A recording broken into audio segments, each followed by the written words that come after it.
Hey guys, Justin Williams here with another episode of Dirt Time Adventures, and today we are looking at part 2 of Block 9 of the Pathfinder system, and today we're talking about animals.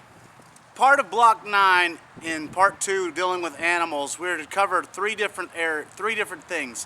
One is animal sign, 2, animal tracks, and 3 is animal uses. And that's what I want to talk to you today out on this gorgeous February day.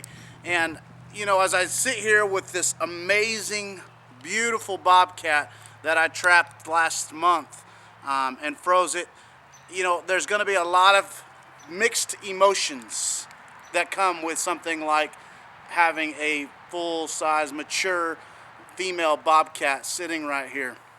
There's the emotion of, I took this animal's life. There's this emotion of, is its life more valuable than the life that it may have taken as far as its prey? And then there's just that whole value of the circle of life that you have to consider when you harvest a beautiful animal such as a bobcat. The farmer that I harvested this bobcat from was having a lot of issues with his baby goats, and all of his baby chickens and all of his animals were being just slaughtered off. And we went in and removed some coyotes, some bobcats, and a fox. And for that farmer, he will tell you that his livestock is a lot healthier now that we've removed these animals. And so there's that huge emotional baggage that you take into a situation like this, where you ask yourself, is the wild animal's life more valuable than the farmer's livestock? And at the end of the day, it comes down to this one word, and it's balance. Okay, so for all you guys out there that are hating on trappers or hunters, you got to understand, if there's not a balance to their ecosystem, and things like bobcats and coyotes don't have natural predators in this area, then their population will get out of control, and those beautiful little ducklings or the little chickens and the little baby goats that we think are so cute at farms will be non-existent because these mega predators have taken them out. And so here's what I'm not an advocate of. I'm not an advocate of slaughtering animals for the sake of protecting others. Here, the best way that I can honor this beautiful bobcat and this animal here is to utilize and harvest as much from it as I can. That's how I show honor. That's how I show respect to this beautiful animal. And it's not about seeing, oh, look at me, I caught this awesome thing. It's, look at this beautiful animal that sacrificed its life so that other animals, livestock, may live, but also so that I might utilize its fur and all of its body parts for various purposes. So the first exercise is to talk about the 7 different types of signs, of animal signs. And right now, all the major deer population is out of rut. They're into a resting cycle right now, and most of the animals are, you know, they're kind of dormant, so there's not a lot of movement. And even though a day like today, where it's 65 degrees in February, they're still not as active as they are in the spring. And so there's not as much animal sign in the woods. There's some old buck rubs, and there's some, you know, some old tracks, but on my current property right now, there's just not a whole lot of animal sign. And so what I want to do is show you some clips, pictures that I've taken over the last couple months during the you know, primary rutting season and some of the more active animal movement season. And so I'm going to show you some pictures and clips today instead of actual footage. So stick with me. But the first animal sign is that of a disturbance, and that's where that can be something as simple as some leaves that have been kicked over. It can be a deer trail. It can be a broken limb where an animal may have brushed up against it and broke it off. It could be something that had been uprooted, some areas that look like that may have been some digging around, anything where the ground may have been disturbed. I also think that you could probably categorize a buck scrape with this type of disturbance too, where the buck scrapes the ground and urinates in it to attract the doe. He's disturbing the ground. Another one is a track. That's where they leave an impression of their paw in the ground, into the earth. And there's all kinds of tracks. 2 of the tracks that we're supposed to identify, as part of this series, is to identify 2 tracks, and so go out and find them. And in my book, I've drawn out 2 of the tracks that I'm utilizing and going with, and so let's see if I can capture that there for you. And so I've gone with deer and bobcat, and then not only are we supposed to identify these tracks, these are 2 of the tracks that I found, we're also supposed to draw the animals that made them. And so here's my little drawing. Let's hope those guys don't grade us there on art skills, because my bobcat looks like it got into a tangle with a rabbit or something, and who knows. But anyways, so those are part of the exercise. And so tracks is the second sign, and then the other one is scat, which is feces, fecal matter, and animal droppings. And so I think you could probably also consider an owl pellet part of a scat. And then we have hair, and we see this a lot in trapping in thorny brush areas, and also on fence lines, leaving their hair behind. And you can also find them in bedding areas as well. Another one is refuse, which this is stuff that's been left behind, as far as nutshells, or it could be a carcass for leftover from a coyote's kill. This is pretty much animals' trash that they leave behind, and so that's what refuse is. Remains would be the animal's actual carcass, skeletal system that had been left behind after it died. Kind of gives you an idea of what animals are in the region. And then the last one is scent and odor. Now this one's not as easy to identify throughout the year, but me and some buddies were out doing some deer hunting here this last fall, and you could just smell the bear, and it was just so strong. You could smell the bear everywhere we went. But you can also pick up deer scents, and usually that's a sign that the animal's really close or he had just left the area. All right, now I want to talk to you real quickly about animal uses and their resources that they provide in a bushcraft survival situation. Now, there's quite an extensive list I have here that I'm not going to focus on each of them, going everywhere from feathers from birds being used for fletchings to deer antlers for being used for tools and flint knapping and different objects. But what I want to take this moment on and talk about the resources that this simple bobcat can provide. So not considering any other animals such as fish, reptiles, and birds. We're just going to take a second and focus here on this bobcat, okay? This bobcat, the first thing that everybody would think of when it comes to harvesting and using the resources from a bobcat would be its pelt and its fur. And bobcat's actually one of the most prized furs in the fur market right now. It's right up there with beaver and some of the others. It's a beautiful fur. It's got a beautiful white belly on it. I'll try to give you a close-up of that here in a second.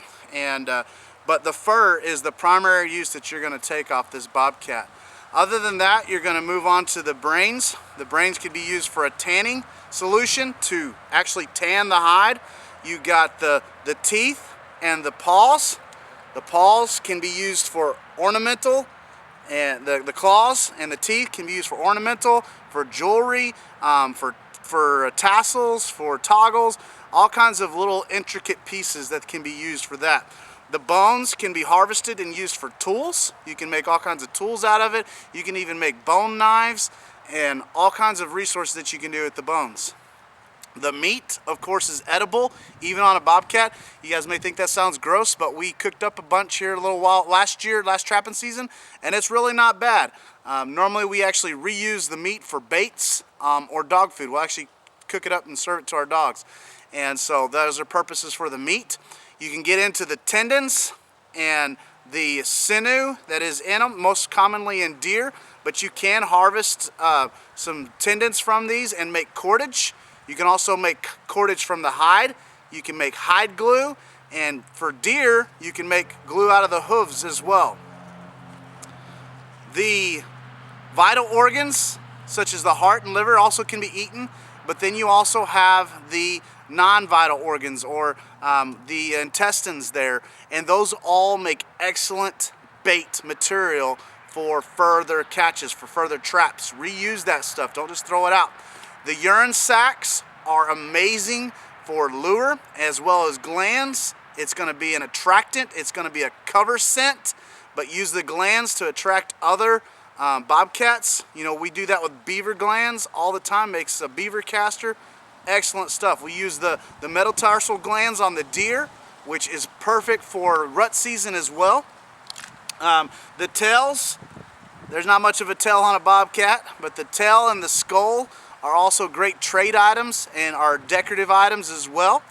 And so there's 1,001 uses for animals. We often just take the meat, and even hunters rarely use the carcass. I got a couple of pelts in my freezer right now from deer that, you know, it's wasteful just to toss that stuff. And so there's all kinds of purposes. You can use the teeth as well for deer antlers. Like I said, you can make buttons out of deer antlers. You can make knives out of deer antlers. You can make tools out of them. You can use them for pressure flaking and flint knapping, and then the big ones for the striking. And so there's 1,000,001 uses for animals other than just their meat. And so we do not effectively take and utilize all the resources that animals offer. Another one is the fats in animals. Bobcats are pretty lean and don't have much fat, but even a bobcat has enough fat in it that you could probably make a fat oil lamp.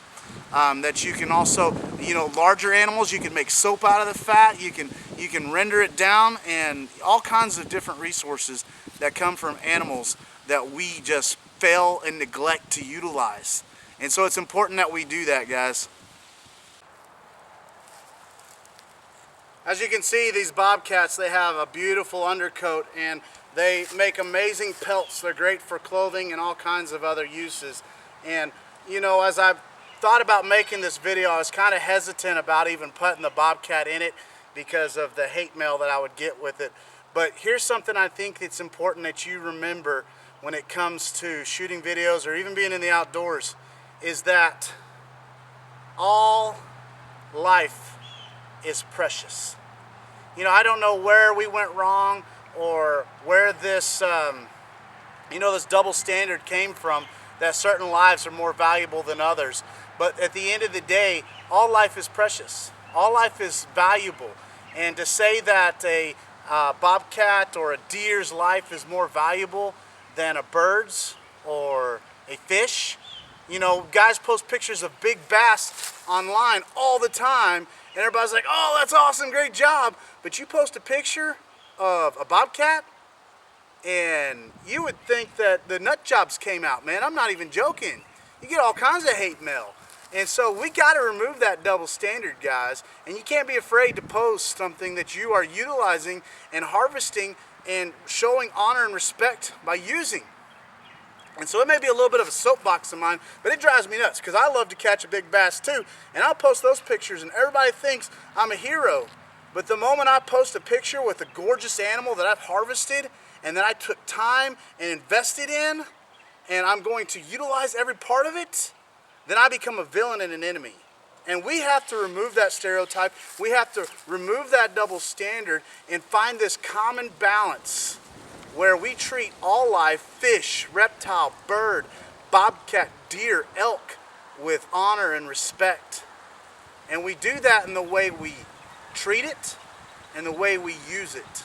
And so I went ahead and decided to put the bobcat in this video because I want you to understand that I don't just go out and harvest these animals and eat the meat and toss the rest, but I try to utilize every part of it. I try to show it respect and honor by the way I handle it and treat it with diligence and remember its sacrifice and the life that it gave so that I might live and that I might thrive and flourish. And so, guys, we got to remove that double standard and we got to come to that central balancing ideology that says we are going to cherish life and we're going to show honor and respect for it no matter what. And so I encourage you guys, hopefully you were able to get some ideas on animal signs and enjoyed some of the pictures that I posted along with the 7 signs of animals' presence. I chose the deer and the bobcat tracks, and once again, there's tracks all around you if you get out and look for them. And most importantly, like I said, learn to utilize each and every part of the animal, show it respect and honor by making the most out of it. And so its life wasn't taken in vain.